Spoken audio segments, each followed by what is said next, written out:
morning students. My name is Mukesh Dhakar. We are going to start mathematics of chapter first of class 9. English medium plus Hindi medium. देखिए अपनी book तो एक ही है, ऐसा नहीं है कि अपने इंग्लिश मीडियम बच्चों के लिए अलग सी वीडियो बनाएं, क्योंकि दोनों तो क्वेश्चन तो एक ही है आपके। बस इतना, लेकिन मैं इतना आपको ध्यान रखूंगा मैं कि जो भी क्वेश्चन की जो लैंग्वेज होगी वो मैं दोनों को मेंटेन करके चलूंगा, ठीक है ना। यानी कि हिंदी में भी लिख के चलूंगा और आपकी इंग्लिश में भी लिख के चलूंगा। जो आपका पहला चैप्टर है क्लास 9 का नंबर सिस्टम, इसकी वीडियो मैंने पहले बनाई थी कि बेसिक नंबर सिस्टम में कौन कौन से नंबर्स आते हैं, कैसे बिहेव करते हैं वो नंबर, वो जो भी इसका एक्सप्लेनेशन था वो मैं कर चुका हूँ। मैं जिसे हिंदी में बोलते हैं संख्या पत्ती। आज मैं बात करने जा रहा हूँ एक्सरसाइज 1.1, जिसका पहला क्वेश्चन है क्या 0 इज आ रेशनल नंबर। मुझे बताना है क्या 0 एक परमेय संख्या है, यदि हाँ तो क्या उसे हम P/Q यानी कि फ्रैक्शन के फॉर्म में राइट कर सकते हैं। तो हमें बताना है कि GS 0 is a rational number, यानी कि 0 आपका एक रेशनल नंबर है, इसे हम P/Q के फॉर्म में राइट कर सकते हैं। फिर कहा जाता है कि P/Q but Q not equal to 0, यानी Q का मान कभी भी 0 नहीं होना चाहिए। अगर Q का मान 0 नहीं होगा तो कोई भी नेचुरल नंबर होगा, ठीक है स्टूडेंट्स।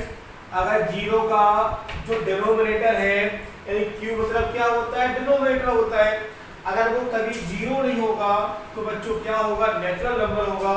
और कभी भी अगर इसके फॉर्म में जो नंबर्स लिखे जाते हैं न्यूमरेटर अपॉन डिनोमिनेटर, यानी कि अंश बटे हर, तो उसे हम क्या बोलते हैं, रेशनल नंबर के अंतर्गत आता है, ठीक है बच्चों।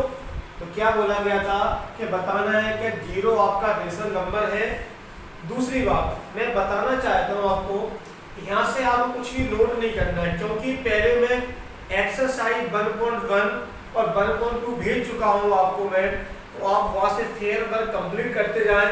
यहाँ तो बस मेरा काम इतना रहेगा कि आपको उन क्वेश्चन को समझाना, ठीक है बच्चों। चलिए बात करते हैं सेकंड क्वेश्चन की। सेकंड क्वेश्चन है आपका 6 रेशनल नंबर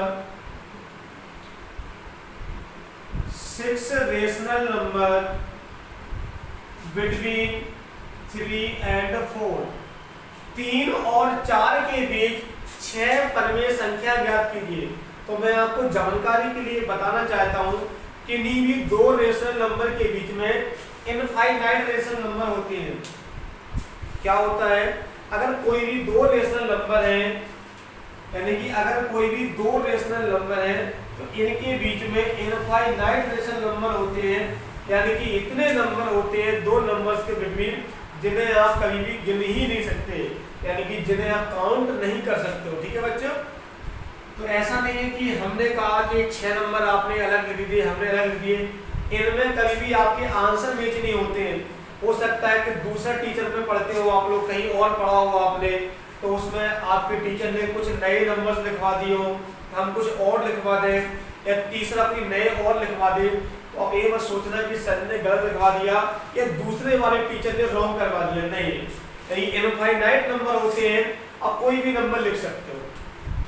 तो जब भी बेटा इस तरीके क्वेश्चन सॉल्व करना है तो क्या करना होता है इनके लिए, फर्स्ट नंबर क्या है 3 है आपका, एंड जो सेकंड नंबर है वो 4 है आपका।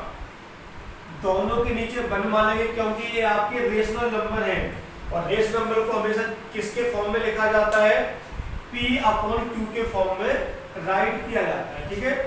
जब कभी भी किसी भी क्वेश्चन का डिनोमिनेटर सेम होता है तो आपको इतना ध्यान रखना है कि जो आपके नंबर हैं उनको आप एज इट इज राइट कर दीजिए। इसके बाद जितने आपको रेशनल नंबर निकालने हैं उससे एक ज्यादा से ऊपर नीचे इंटू कर दीजिए।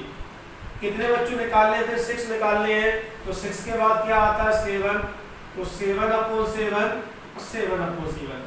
अगर सर 2 निकालना है तो 3 से इंटू कर दीजिए, अगर 5 निकालना है तो 6 से इंटू कर दीजिए। ये सब कंडीशन तभी होगी जब आपका डिनोमिनेटर कैसा हो, सेम हो। अगर सर सेम नहीं है तो क्या करेंगे, तो क्या ये मेथड अप्लाई होगा? बिल्कुल भी नहीं होगा।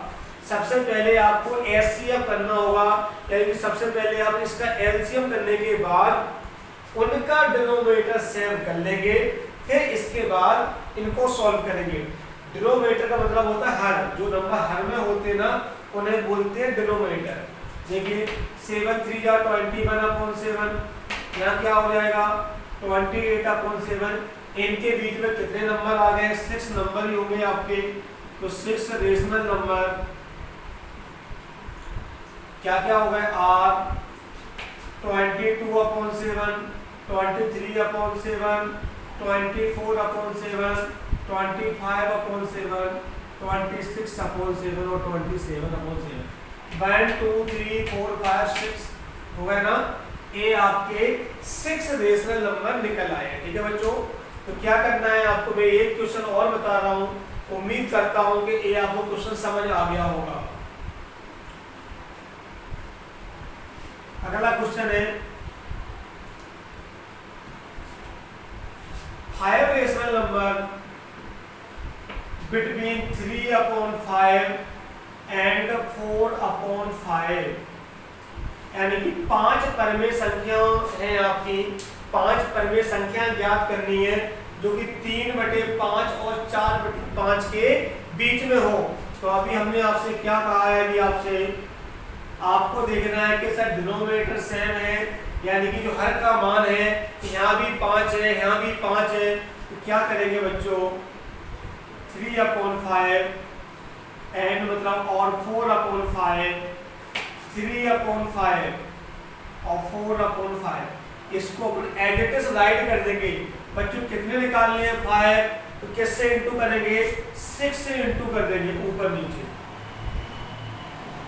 कितना हो जाएगा 6 3 जा 18 और 6 5 जा 30, 6 4 जा 24/30। इनके बीच में कितने नंबर निकल आएंगे 19/30, 20/30, 21/30 और 22/30 और 23/30। ये आपके 5 नंबर निकल के आ गए। ठीक है बच्चों, तो आज अपन ने क्या क्या सीखा कि जीरो रेशनल होता है, क्योंकि उसे अपन पीएम और क्यू के फॉर्म में लिख सकते हैं। कहीं भी इस तरीके के क्वेश्चन आ जाए, ऐसे क्वेश्चन बेटा आपको फर्दर क्लास यानी कि आगे की क्लासेस में मिलते रहेंगे, जैसे कि आप 9th के बाद 10th 11th 12th इस तरीके के क्वेश्चन आप कभी भी पीछा नहीं छोड़ेंगे।